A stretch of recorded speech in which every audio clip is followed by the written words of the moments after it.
మిత్రులకు నమస్కారం. భారతీయ జనతా పార్టీ నరేంద్ర మోడీ గారి నాయకత్వంలో ఈరోజు శక్తివంతమైన భారత్ దిశగా అడుగులేస్తున్న సందర్భంలో స్ఫూర్తి పొంది భారతీయ జనతా పార్టీలో ఈరోజు గౌరవనీయులు రాష్ట్ర అధ్యక్షులు రామచంద్రరావు గారు, అదేవిధంగా గౌరవనీయులు నిజామాబాద్ పార్లమెంట్ సభ్యులు ధర్మపురి అరవింద్ గారి ఆధ్వర్యంలో డాక్టర్ అనూప్ రావు గారు భారతీయ జనతా పార్టీలో చేరడానికి ముందుకొచ్చారు. వారికి హృదయపూర్వకంగా స్వాగతం తెలియజేస్తున్నాం.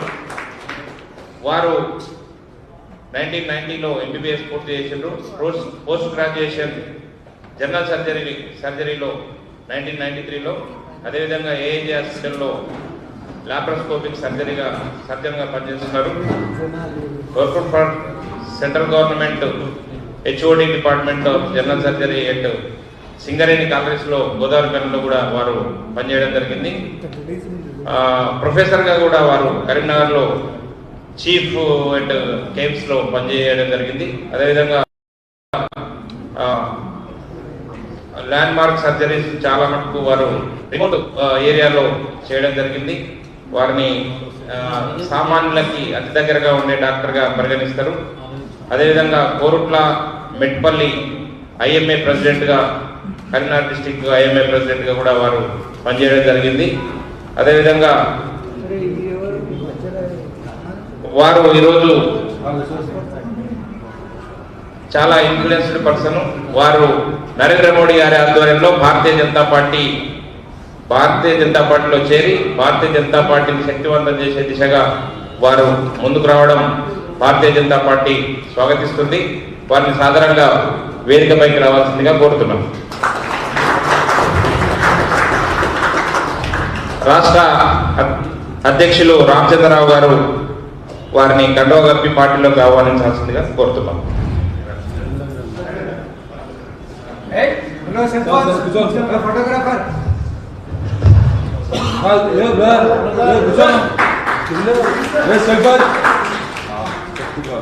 కంగ్రాచులేషన్స్, స్వాగతం సుస్వాగతం భారతీయ జనతా పార్టీలోకి డాక్టర్ అనూప్ గారు.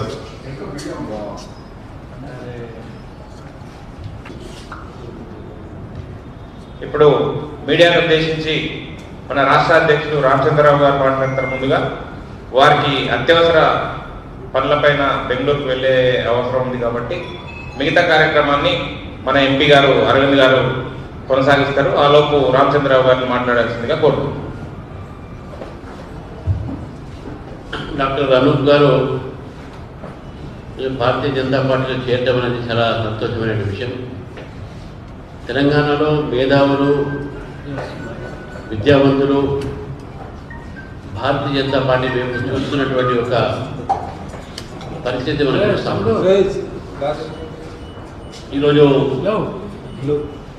భారతీయ జనతా పార్టీకు నరేంద్ర మోదీ గారి యొక్క పనితీరు పైన, భారతీయ జనతా పార్టీ సిద్ధాంతం పైన ప్రజలకు నమ్మకం పెరుగుతున్నటువంటి నేపథ్యంలో అనేక రాష్ట్రాల్లో భారతీయ జనతా పార్టీని ప్రజలు గెలిపిస్తూ వచ్చినారు. ఆ ఒక్క సరళి ఇప్పుడు తెలంగాణలో కూడా మొదలైనట్టు మనకు కనబడతా ఉంది. మనం చాలామంది యువకులు బీఆర్ఎస్ నుంచి కాంగ్రెస్ నుంచి చేరారు. మన అనూప్ రావు గారు కూడా సామాజిక స్పృహతో ఉన్నటువంటి ఒక వ్యక్తి. మరి వారు ఈరోజు పార్టీలో చేరుతాం. మరి వారు చాలా లీడింగ్ డాక్టర్ అక్కడ జిల్లాలో, కోరుట్టలో. కాబట్టి వారు రావటం అనేది భారతీయ జనతా పార్టీకు నేను స్వాగతిస్తూ, ఈరోజు అక్బరుద్దీన్ గారు ఒక స్టేట్మెంట్ ఇచ్చారు. ఏంటంటే యోగిలాగానే రేవంత్ రెడ్డి ఉన్నాడు, ఆయన అదే పని చేస్తున్నాడు అని చెప్పి రేవంత్ రెడ్డి కూడా ముస్లిం అగెన్స్ట్ అని చెప్పి చెప్తా ఉన్నాడు. రేపు జిహెచ్ఎంసీ ఎలక్షన్స్ రాబోతున్నాయి కాబట్టి Congress is Muslim, Muslim is Congress అన్నటువంటి రేవంత్ రెడ్డి గారు ఈరోజు హైదరాబాద్ ప్రజలు ఈ కాంగ్రెస్ పార్టీ ముస్లింల పార్టీ అని చెప్పేసి ఇది మజ్లిస్ పార్టీకి సపోర్ట్ చేస్తుందని చెప్పి భయంతో రేవంత్ రెడ్డి గారు అక్బరుద్దీన్తో మాట్లాడి ఈ రకమైనటువంటి స్టేట్మెంట్ ఇచ్చారు. అక్బరుద్దీన్ రేవంత్ రెడ్డిని ఇద్దరు దోస్తులు, వాళ్ళిద్దరు ఎప్పుడు కూడా కలిసి ఉంటారు. వాళ్ళంతా బయట నాటకం కోసం ఈరోజు అక్బరుద్దీన్ గారు రేవంతుద్దీన్ మీద మాట్లాడారు. అంతేగాని అదేదో మాట్లాడంటే మాట్లాడా ఆయన కాంగ్రెస్ వ్యతిరేకంగా మాట్లాడాడు, ఇప్పుడు సీఎంకి వ్యతిరేకంగా మాట్లాడేది ఏం లేదు. పక్కా వాళ్ళిద్దరి మధ్యన అండర్స్టాండింగ్తో హైదరాబాద్ ప్రజలు కాంగ్రెస్ పార్టీ మజ్లిస్కు వారికి కొమ్ముగారుస్తూ ఉంది. మజ్లిస్లో ఆల్మోస్ట్ లీనమైనట్టు వాళ్ళు పనిచేస్తూ ఉన్నారు. కాబట్టి రేవంతుద్దీన్ గారు అక్బరుద్దీన్ మాట్లాడి అరే బాబు మనం ఎక్కువ కలుతుంటే రేపు జిహెచ్ఎంసీలో నష్టం జరుగుతుంది అనే మాటతో ఈరోజు అక్బరుద్దీన్ గారు ఈ స్టేట్మెంట్ రేవంతుద్దీన్ గారిని ఇచ్చారు. ఇది మనం గుర్తుపెట్టుకోవాల్సిన అవసరం లేదు. తెలంగాణలో ఈరోజు ప్రజలందరూ చూశారు. మొన్న జరిగినటువంటి ఒక ఎన్నికల్లో కూడా బీఆర్ఎస్, కాంగ్రెస్, ఎంఐఎం ఈ మూడు పార్టీలు కూడా కలిసి భారతీయ జనతా పార్టీని ఓడించే ప్రయత్నం చేశారు. వాళ్ళు ఇప్పుడు కూడా అదే ఆలోచిస్తున్నారు. ఎంఐఎం, కాంగ్రెస్, బీఆర్ఎస్ కలిసి హైదరాబాద్లో బీజేపీని గెలవలేకుండా చేసే ప్రయత్నం చేస్తారు. కాబట్టి దానికన్నా ముందే అక్బరుద్దీన్ గారు ఈ స్టేట్మెంట్ ఇవ్వడం జరిగింది. ఈ స్టేట్మెంట్లో వాస్తవం లేదు. రేవంత్ రెడ్డి గారు చేతిలో గడ్డపార పెట్టుకొని బీద ప్రజల ఇల్లు కూలగొట్టే పనులు ఉన్నారు. హైదరాలో ఇల్లు కూలగొట్టారు, మూసిపాడు ఇల్లు కూలగొట్టారు, మన ఖమ్మంలో ఇల్లు కూలగొడితే ఎక్కడ పడితే కూలగొట్టడమే. కానీ అక్బరుద్దీన్ సంబంధించిన ఇల్లు కూలగొట్టారా, వాళ్ళ స్కూల్ కూలగొట్టారా, వాళ్ళ కాలేజ్ కూలగొట్టారా, అది మాట్లాడడం వల్ల అక్బరుద్దీన్ అక్కడ మాత్రం రేవంతుద్దీన్కి ఫుల్ సపోర్ట్.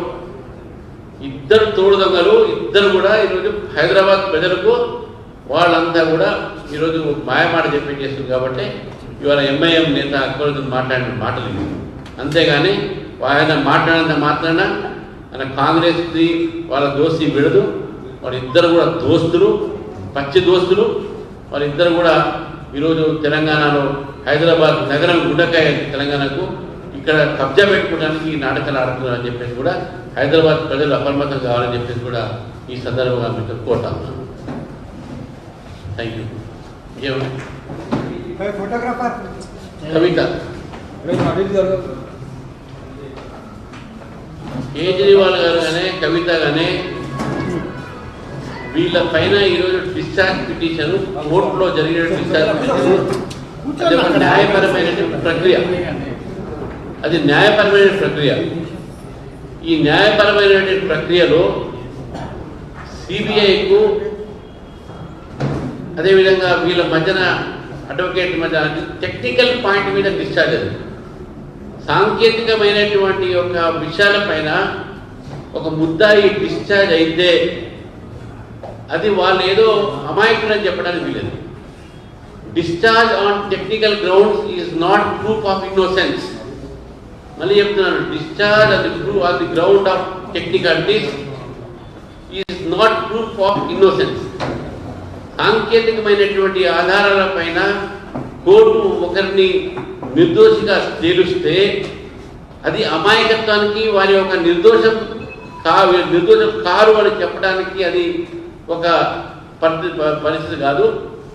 దీని మీద సిబిఐ వాళ్ళ నిర్ణయం తీసుకుంటారు. బహుశా అప్పీల్ పోతే పోవచ్చు వాళ్ళు.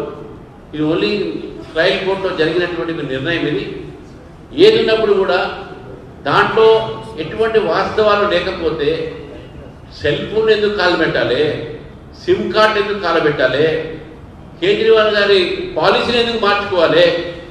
2022లో ఇవన్నీ బయటపడ్డ తర్వాత రివర్స్ పాలసీ చేసుకుంది కేజ్రీవాల్ ప్రభుత్వం.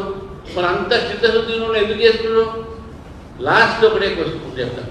ఇది భారతీయ జనతా పార్టీకి ఎటువంటి సంబంధం లేదు. కంప్లైంట్ చేసింది కాంగ్రెస్ పార్టీ.